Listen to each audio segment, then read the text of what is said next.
Kampus 2 Stipu. Kali ini kami akan berbincang-bincang sedikit tentang pandemi yang selama ini terjadi gitu. Jadi sekarang kita ada beberapa narasumber dari anggota Himakam juga. Di sini ada Kak Amel yang berpengalaman sebagai vaksinator. Di sini ada Kak Erin yang sebagai mahasiswa yang sudah menerima vaksin. Ada juga Kak Nugi, nanti akan bercerita tentang pengalamannya selama terpapar virus corona. Oke, sebelum kita masuk ke pembahasan, saya ingin bertanya dulu nih ke Kak Amel, sebenarnya virus itu sendiri apa sih?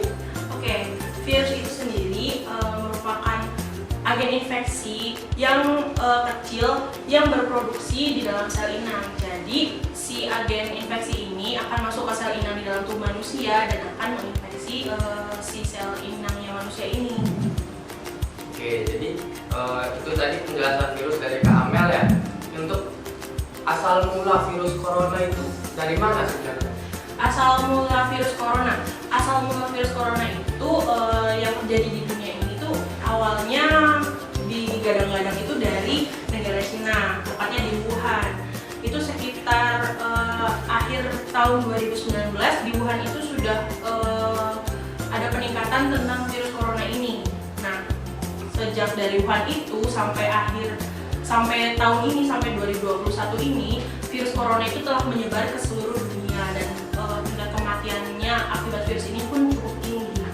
Ya, jadi ini memang pandemi global ya? Iya, terjadi sekarang. Untuk asal mula masuk dari Indonesia tuh gimana sih Kak Amel ceritanya? Oke, untuk si virus corona ini masuk ke Indonesia itu sekitar 14 Februari 2020. Jadi awalnya itu dari seorang guru dansa yang berdansa waktu itu sama WNA asal Jepang. Jadi mereka ini emang udah temenan lama. Habis itu mereka ketemu, mereka ngadain acara terus berdansa. Selang 2 hari dari pertemuan mereka ini, si guru dansa ini yang berusia di sekitar 31 tahun itu mulai batuk, dari tambah juga ada gejala sesak nafas. Dan itu tidak sembuh selama beberapa minggu. Kalau nggak salah sampai 26 Februari itu baru sembuh. Nah, setelah itu mulai dari situlah virus corona itu muncul, karena ya memang penyebarannya yang cukup signifikan. Karena si virus corona ini sendiri bisa menyebar lewat udara, lewat mulut, apalagi lewat cairan tubuh manusia. Kak, berarti dengan cara bertatap muka itu juga virus bisa tertular ya? Ya, dengan bertatap muka itu sebenarnya virus bisa tertular. Jadi tertularnya itu kayak gimana sih? Kan kalau misalkan kita tatap muka itu kan bertemu dengan orang dengan dekat ya, secara dekat. Nah itu tuh bisa aja kita melakukan kontak fisik, bisa aja dengan salaman tangan gitu. Terus bisa juga kita melakukan tos atau berpelukan, kan biasanya kalau orang-orang kangen baru ketemu gitu kan ya. Nah itu yang bisa menjadi salah satu indikasi tertularnya virus corona ini menyebar ke semua orang. Seperti itu berarti. Iya. Jadi kalau misalkan kita ketemu sama orang, kalau sekarang itu kan ada jaraknya nih, ada jarak sekitar 1 meter kan. Nah itu sebagai salah satu pencegahan biar tidak terjadinya penularan virus corona. Nah, Amel, selain tidak saling bersentuhan, apalagi sih yang bisa kita cegah untuk tidak terpapar virus corona tersebut? Untuk selain yang tadi saya sebutkan ya, kita juga bisa memproteksi diri kita sendiri, yaitu dengan menjaga kebersihan tubuh kita. Bisa aja contohnya misalkan kita habis dari luar rumah nih, kita harus cuci tangan yang bersih dengan prosedur yang baik, mandi, berganti pakaian, karena tangan, pakaian kita itu juga menjadi salah satu barang yang bisa mengangkut virus dari luar ke rumah. Oke, jadi virus ini gampang sekali tertular ya Kak? Iya betul. Penularannya juga cukup cepat ya? Ya. Jadi untuk Kak Nugi nih, sebagai yang pernah terpapar, jadi pengalaman itu bagaimana sih Kak? Jadi dari gejalanya atau pengalaman karantina, dulu karantinanya isoman atau di rumah sakit? Kebetulan saya itu terpapar, saya sebelumnya nggak tahu ya terpapar dari mananya. Nah, selama saya terpapar, saya itu melakukan isolasi mandiri. Itu selama terpapar kira-kira gejalanya tuh apa aja ya? Pertamanya saya tuh ngerasa saya tuh dulunya tuh mager, pilek.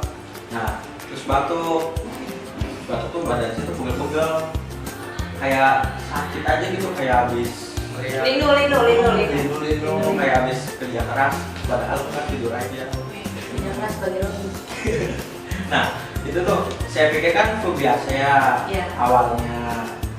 Nah selang hari ketiga setelah gejala pertama muncul, badan saya demam. Berarti baru mulai demam di hari ketiga.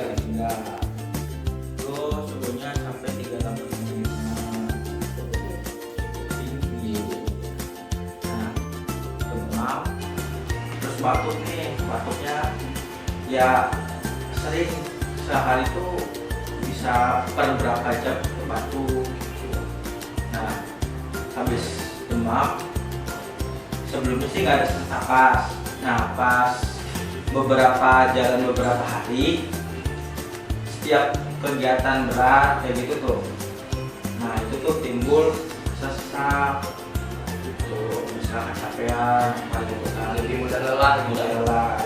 Soalnya kan waktu terpapar kan dianjurkan untuk olahraga tuh supaya meningkatkan daya imun kita, kekebalan tubuh kita. Nah olahraga, nah beberapa hari setelah pertama gejala itu olahraga tuh semakin jarang, semakin berat tuh ngelakuinnya tuh. Soalnya ya itu tadi, Ada rasa sesak. nah setiap kecapean pasti ada sesak. Kak, Erin mau nanya, apakah ada perubahan di rasa makanannya? Entah itu tidak terasa rasa asin, entah itu rasa manis. Nah, waktu misalkan orang itu terpapar COVID kan atau coronavirus, itu biasanya kan ada yang bilang akan anosmia atau kehilangan indera penciumannya sama perasa. Nah, kalau saya sendiri waktu COVID itu untuk indera penciuman itu masih normal. Cuman emang ada beberapa bau yang jadi aneh gitu. Misalnya bau kayu putih.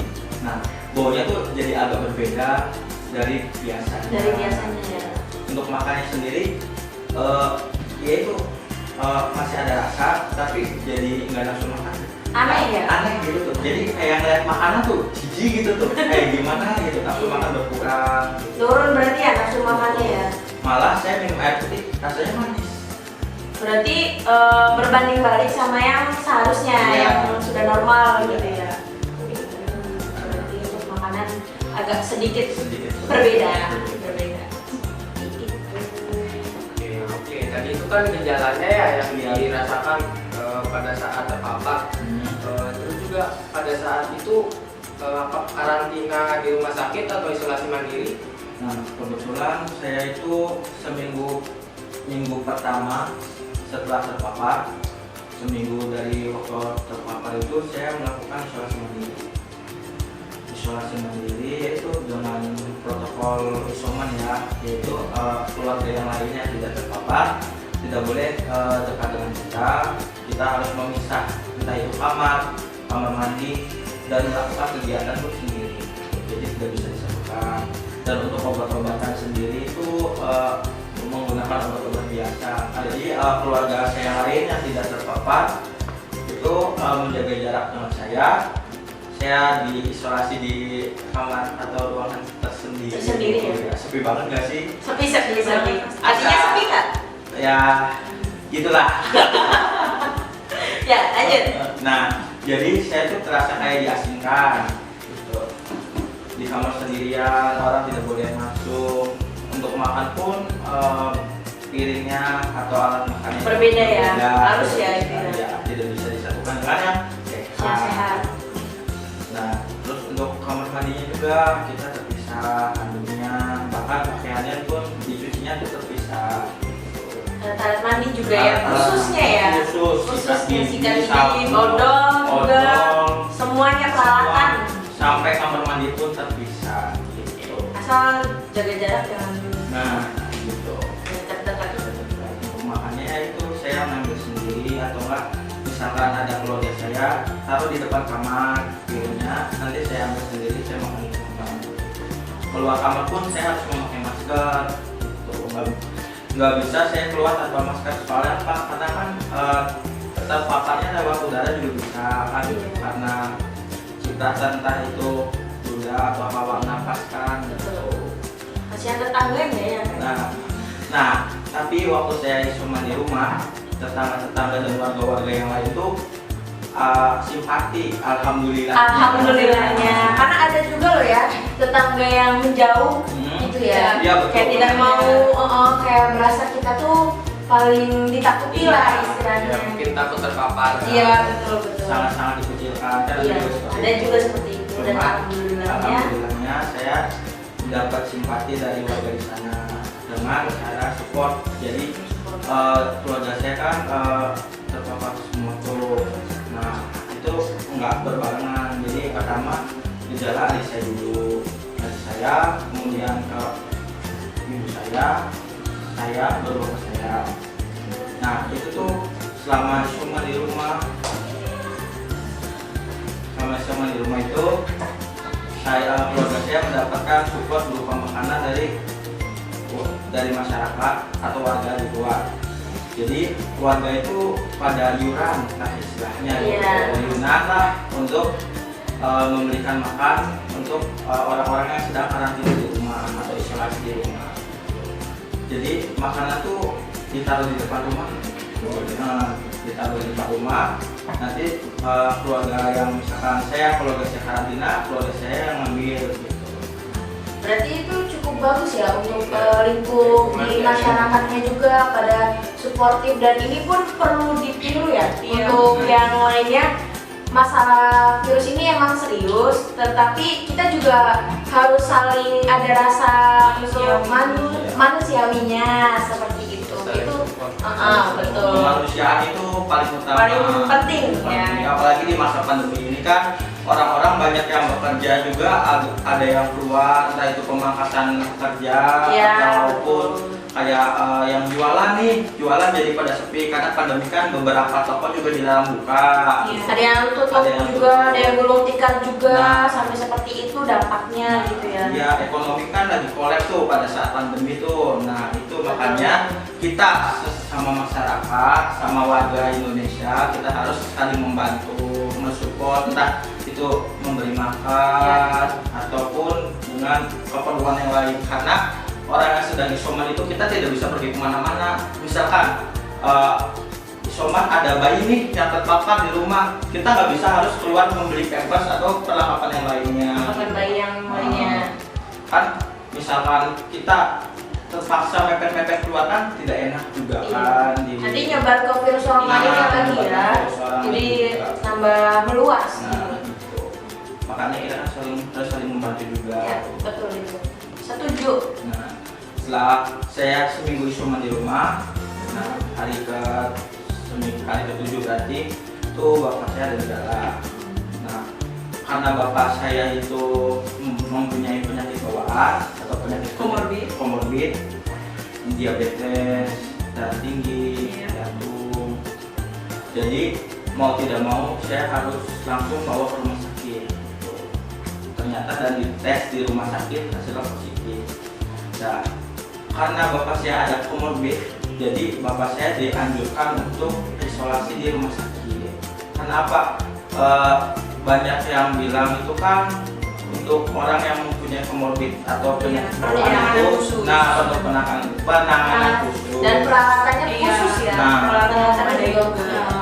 Karena kan dia juga punya penyakit bawaan, takutnya kan beresiko ke penyakit yang sudah ada gitu, dan menimbulkan resiko yang lebih tinggi daripada orang yang belum ada penyakit bawaan. Nah, jadi bapak saya diputuskan untuk isolasi di rumah sakit gitu.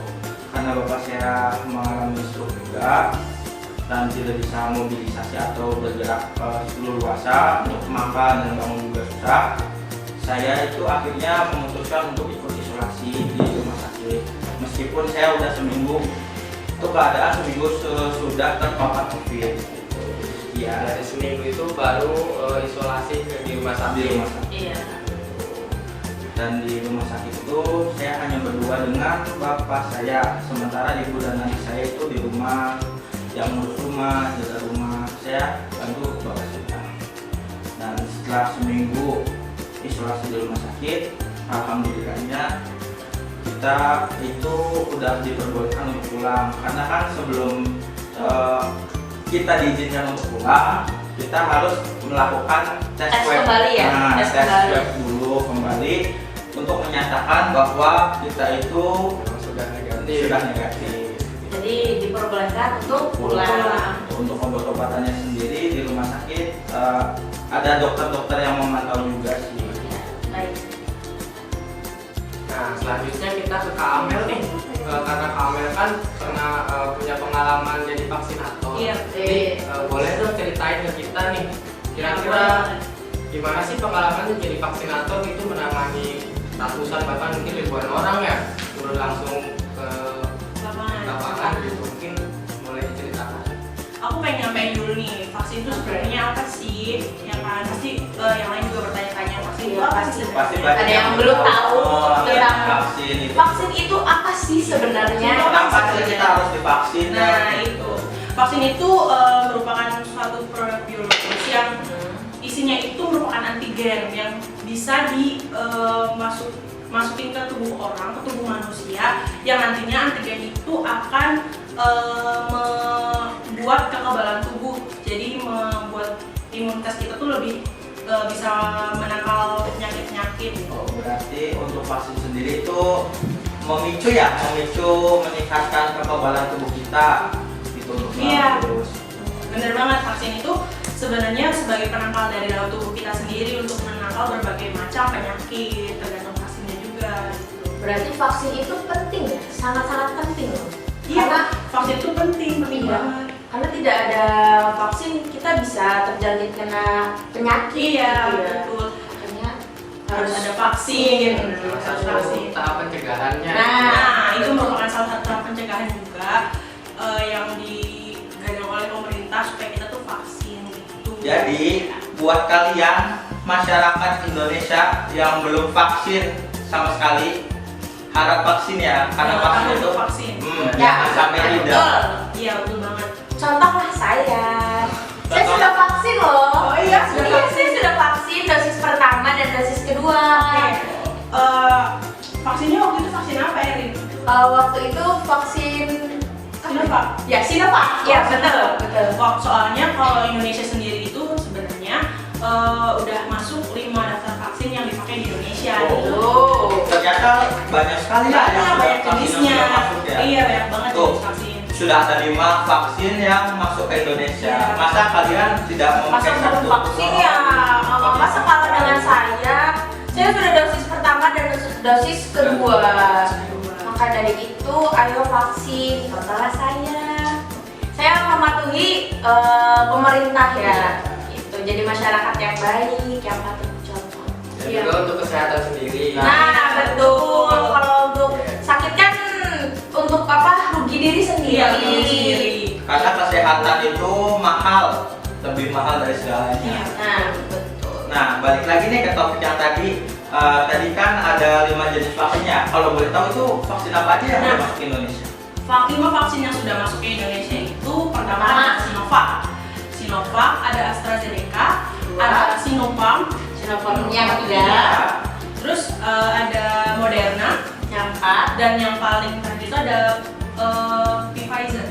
Nah, yang kelima. 5 itu memiliki keefektifan yang berbeda-beda. Jadi kayak ada keefektifan untuk menangkal si virus itu masing-masing gitu.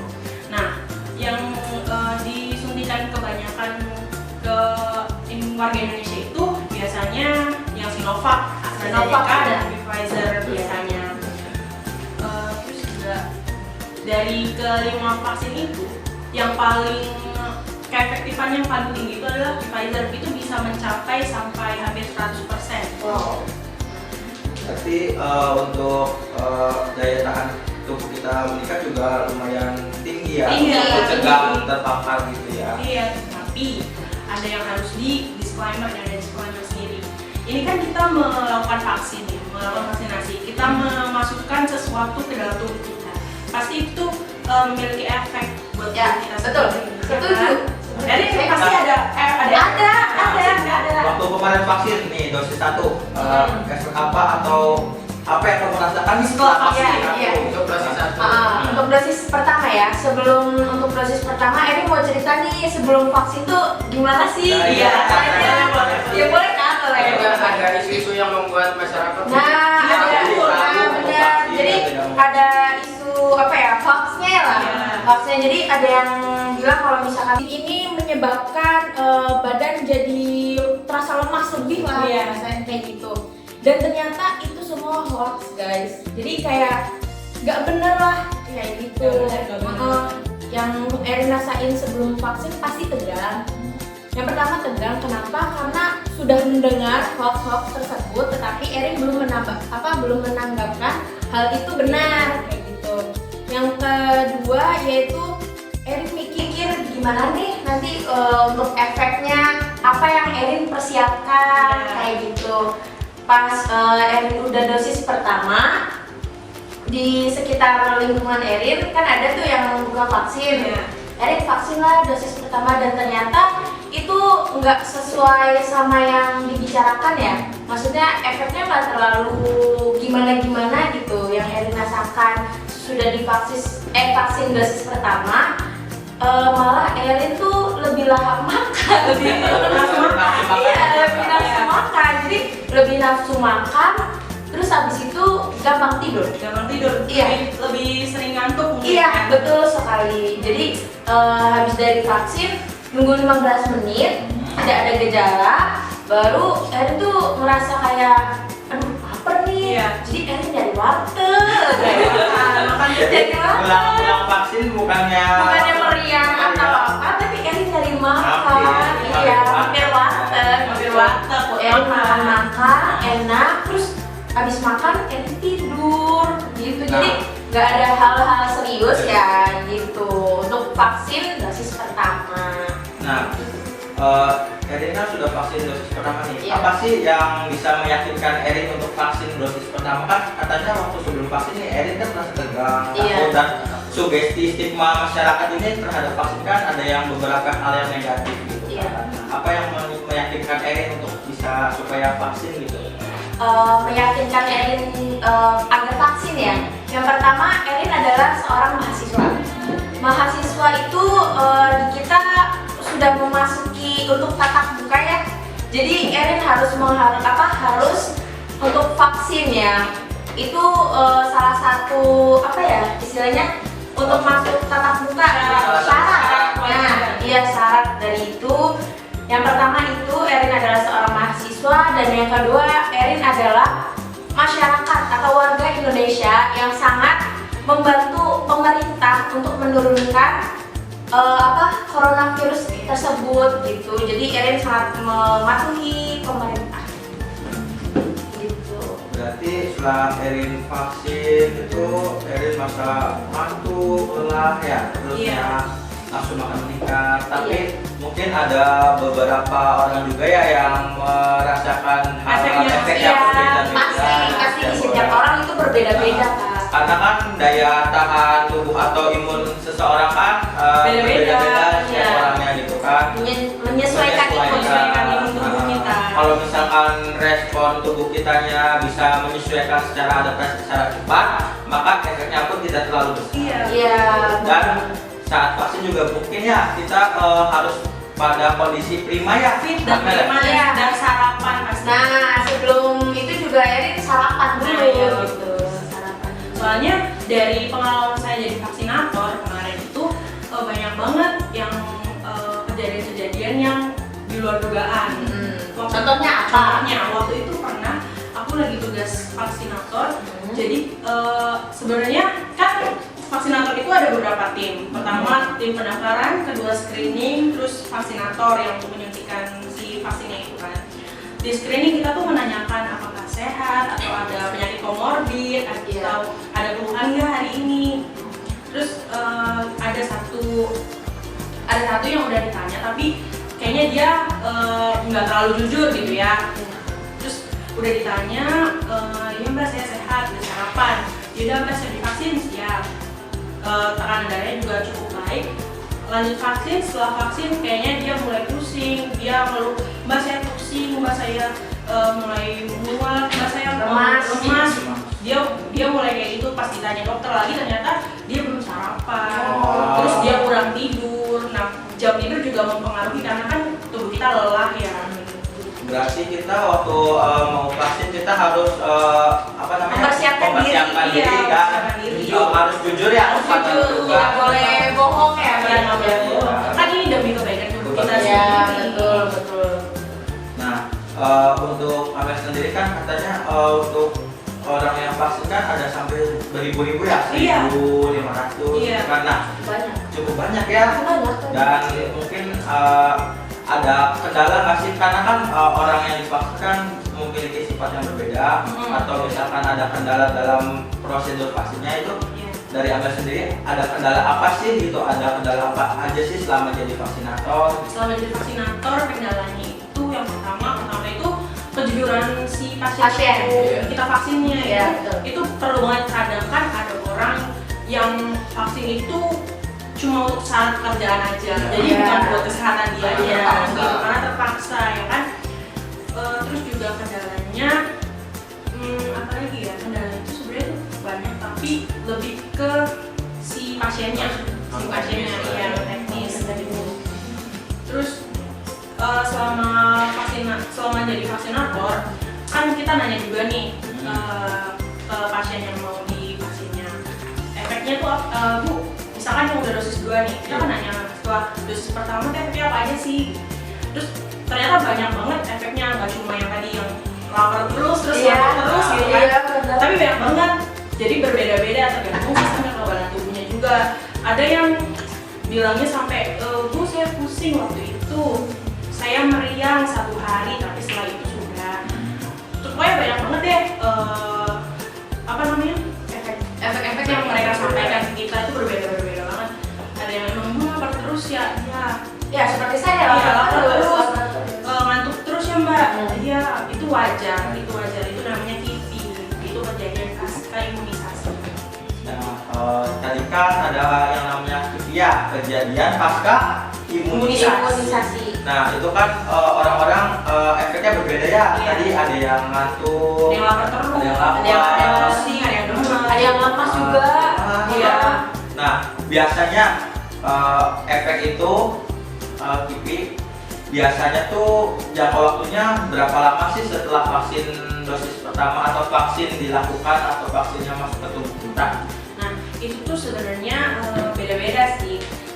Jadi prosedur di tempat vaksinator sendiri itu setiap habis disuntikan, si pasiennya ini harus menunggu sekitar 30 menit di tempat yang telah disediakan. Jadi di situ nanti kita observasi nih si pasiennya ini kenapa enggak, pusing enggak, terus ditanyain pusing enggak Mbak, atau mual atau gimana, atau apa yang dirasakan Iya. gitu. Nah, biasanya kipi sendiri itu orang-orang tuh beda-beda, ada yang 1 hari, ada yang 10 jam, ada yang setelah 12 jam. Berarti balik lagi ke kondisi si Iya. pasien Pasien. yang mau divaksinnya. Iya, balik lagi ke kondisi tubuh kita. Jadi tergantung diri kitanya. Iya, betul. Makanya jangan lupa untuk vaksin ya. Tapi sebelum vaksin diingatkan kembali untuk makan juga, Iya. pola tidurnya yang cukup, jangan begadang karena itu mempengaruhi ya, Iya, mempengaruhi banget itu, jangan lupa ya. Dan yang paling penting buat kalian yang belum vaksin dan mau vaksin, kalian harus jujur kepada tenaga kesehatan yang ada di Betul. tempat vaksin. Iya, Betul ya? betul, setuju. Karena itu adalah yang terpenting, Iya. salah satu yang terpenting, karena kondisi setiap orang kan berbeda-beda. Iya, Iya. Karena efeknya pun akan ke tubuh kita Nah, sendiri. Iya. Iya, gitu. Itu. Nah, balik lagi ke efek vaksinnya. Iya. Tadi kan si Erin ya, setelah Iya. vaksin itu merasakan nafsu makan yang Meningkat. meningkat, lelah, ya, Cepat cepat ngantuk. ngantuk. Hmm. Nah, untuk Fikri sendiri itu udah vaksin belum sih? Alhamdulillah sudah ya, vaksin 1 dan 2 sudah. Nah, untuk jenis vaksinnya sendiri apa tuh? Apakah Sinovac sama kayak Erin? Ya, semua vaksin. Vaksinasi juga. Nah, jadi sama ya. Sama. Iya, jenis vaksinnya sama. Iya. Efeknya? Untuk efeknya sendiri itu berbeda atau gimana? Kalau untuk efek, alhamdulillah setelah vaksin 1 dan 2 itu sama sekali nggak ngerasain efek ya. Karena divaksin itu sudah mempersiapkan diri dengan baik ya, alhamdulillah. Alhamdulillah bagus nih, bagus Dan, contoh. ya itu nggak ada efek apapun yang terjadi. Berarti tidak ada efek yang timbul ya setelah vaksin. Karena mengganggu itu tidak ada. Karena sudah mempersiapkan diri terlebih dahulu. Aku mau nambahin nih, aku juga sudah vaksin 1 dan vaksin 2, tapi beda jenis nih, karena dia Sinovac. Iya. Aku waktu itu dapetnya kebagian vaksinnya kebetulan AstraZeneca. Nah, untuk efeknya sendiri tuh beda juga sama Sinovac. Buat aku pribadi, waktu dosis pertama itu efeknya sampai demam 3 hari. Dan jangan jauh-jauh demam 3 hari dulu, setelah disuntik aja tangan kiri aku kesemutan banget, sampai kesemutan, terus kayak tegang gitu kan, aku nyetir motor tuh. Iya. Dari itu tegang banget, kayak kesemutan aja nggak ada rasa, kebas. Nah, yang aku rasakan setelah 10 jam setelah vaksin itu demam, linu, pokoknya kayak orang demam aja, linu, sakit benar-benar di kamar aja, dan lapar. Yang sampai itu lapar banget. Berarti asalnya lapar sih. Iya, tapi untuk dosis kedua AstraZeneca aku nggak ngerasain apa-apa sih, karena mungkin di dalam tubuh kita sudah ada kekebalan tubuh lagi setelah vaksin ke satu. Ada adaptasi. Ya. Dan juga untuk jangka waktu pemberian vaksin itu juga beda-beda. Untuk Sinovac sendiri jangka waktunya itu dari dosis pertama ke dosis kedua itu hanya sekitar 1 bulan atau 28 hari. Sedangkan untuk AstraZeneca sendiri itu sampai 3 bulan. Ada juga nih yang orang habis kena COVID boleh nggak sih divaksin? Nah, itu tuh pertanyaannya kan. poin pentingnya. Iya, poin pentingnya di situ. Ya. Nah, untuk Nugi sendiri kan kemarin tuh waktu terpapar COVID itu sebelumnya kan itu Nugi sudah vaksin 1. Iya. Dan memakai vaksin jenis AstraZeneca. Oh ya. Setelah vaksin emang mungkin kondisi kekebalan tubuh Nuginya lagi menurun gitu karena kecapean Iya, iya. akhirnya Nugi terpapar. Iya. Nah, setelah Nugi dinyatakan negatif COVID itu selang 3 bulan Nugi baru bisa vaksin kedua lagi. Dan untuk vaksin kedua sendiri nggak ada efek yang terlalu menonjol atau Iya. tidak ada efek sama sekali gitu. Iya. Dan info lagi, untuk pemberian vaksin sendiri, sekarang pemerintah Republik Indonesia sudah memperbolehkan ibu hamil yang sudah melewati trimester awal itu sudah boleh vaksin. Ibu menyusui juga sebenarnya sudah boleh, dan anak usia 12 tahun itu sudah boleh menerima vaksin. Tapi sebelumnya itu tidak boleh kan ya? Ya, sebelumnya sebenarnya itu tidak boleh, tapi karena telah dilakukan penelitian, uji-uji segala macam yang dilakukan oleh pemerintah, jadi boleh dilakukan. Berarti ada peraturan Iya. baru ya. Dan alhamdulillah diperbolehkan. Iya. Nah, oke, sekarang Iya. untuk Kak Eri nih, Oke. sebagai mahasiswa juga ya, Iya. untuk dampak dari pandemi apalagi awal-awal ketika angka pandemi masih meningkat ya, masih tinggi-tingginya. Iya. Efek dari pandemi itu apa aja sih bagi mahasiswa atau untuk perkuliahannya gitu? Iya. Mungkin bisa diceritakan. Menjawab ya. Iya, boleh. Boleh. Ya, jadi secara pandemi ya, awal-awal itu Erin belajarnya pakai daring. Daring itu sendiri itu belajar dengan media, dengan aplikasi yang dinamakan Zoom. Entah itu Zoom, entah itu Google Meeting ya, Iya. gitu. Berarti belajarnya dari rumah atau gimana? Iya, belajarnya dari rumah, tidak bertatap muka ya. Pelajaran online. Iya, pembelajaran online dari itu.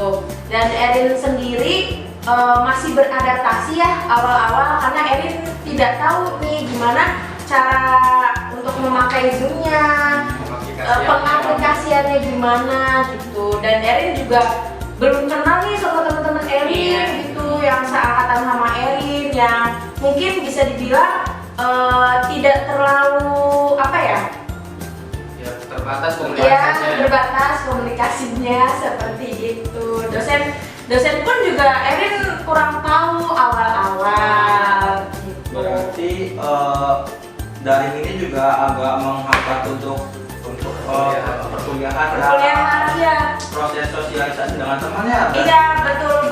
Jadi kita di sini ya mahasiswa merasakan dampaknya juga juga gitu, dampak kuliahnya juga, terus dampak dari berbagai hal lah, dari proses pembelajarannya juga kurang efektif ya, kurang efektif, jadi Erin kurang memahami gitu. Jadi untuk perkuliahan cukup terhambat ya, Iya, karena belum terbiasa mungkin. Iya, mungkin seperti itu. Oke, jadi kalau sekarang ini nih kan angka COVID sudah mulai menurun ya. Iya. Untuk dari kampus sendiri pembelajarannya apakah sudah ada Tatap muka. tatap muka atau bagaimana?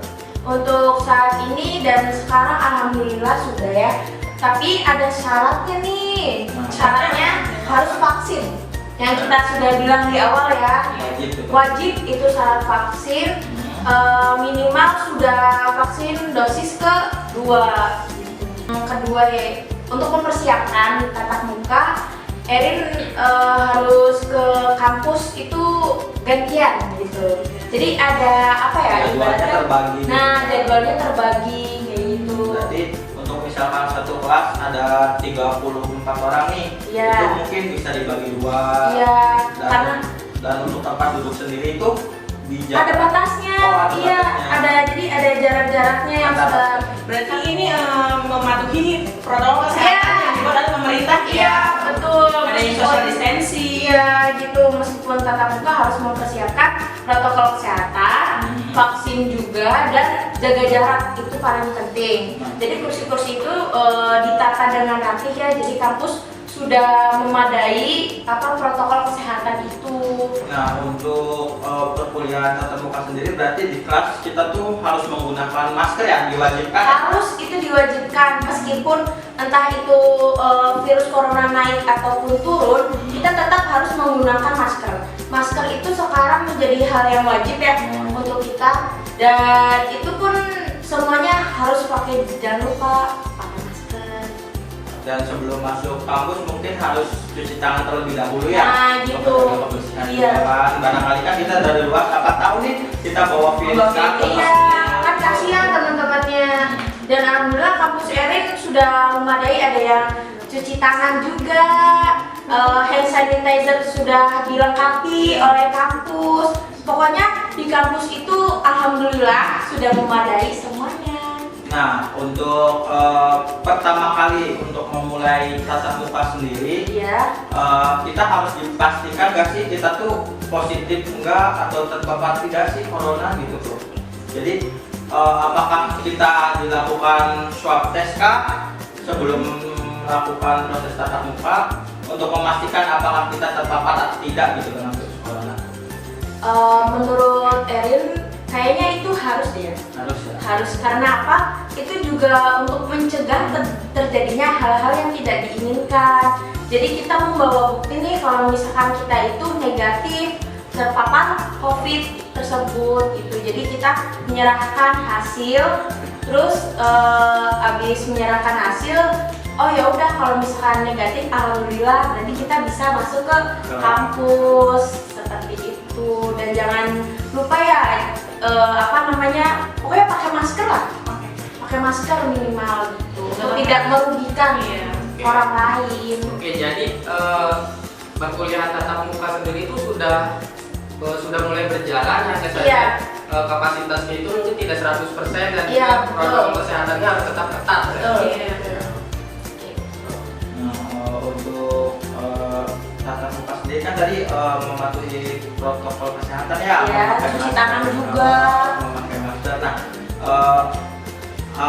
apa sih ya menghambat nggak sih gitu tuh? Misalkan kita kan terbiasa di kelas tuh ya ngobrol sama teman, tidak memakai masker, bercanda tawa gitu kan. Nah, sementara selama pandemi ini kita harus memakai masker gitu di kelas untuk proses tanya jawab dengan dosen, mungkin ada kendala apa sih gitu? Pasti ada kendala ya, cuman sekarang ini kan sudah lama untuk bertatap muka, jadi kita sudah beradaptasi lah istilahnya. Sudah mulai Ngobrol, terbiasa. iya ngobrol pun kita ngobrol, tetapi masih jaga jarak. Untuk bertanya jawab dengan dosen, kita bisa untuk mengacungkan tangan gitu, dan suaranya pun harus lantang ya, karena kalau misalkan pakai masker itu suaranya jadi kayak agak Keredam kecil ya. ya gitu. Dan mungkin tidak terganggu lagi lah. Kita sudah beradaptasi dan alhamdulillah semuanya berjalan dengan lancar. Jadi sudah beradaptasi dengan kebiasaan baru ya di masa Iya, pandemi. kebiasaan baru, istilahnya lembaran baru yang sudah dibuat. Nah, jadi sekian aja ya bincang-bincang kita pada kali ini. Adapun pendapat yang berbeda, karena ini kita menurut pendapat masing-masing ya, karena pengalaman juga mungkin banyak yang pendapatnya berbeda atau pengalamannya berbeda. Jadi terima kasih juga untuk Kak Amel, Kak Eri, dan juga Kak Rugi yang telah berbagi ceritanya. Terima kasih, sekian saja. Assalamualaikum. Assalamualaikum.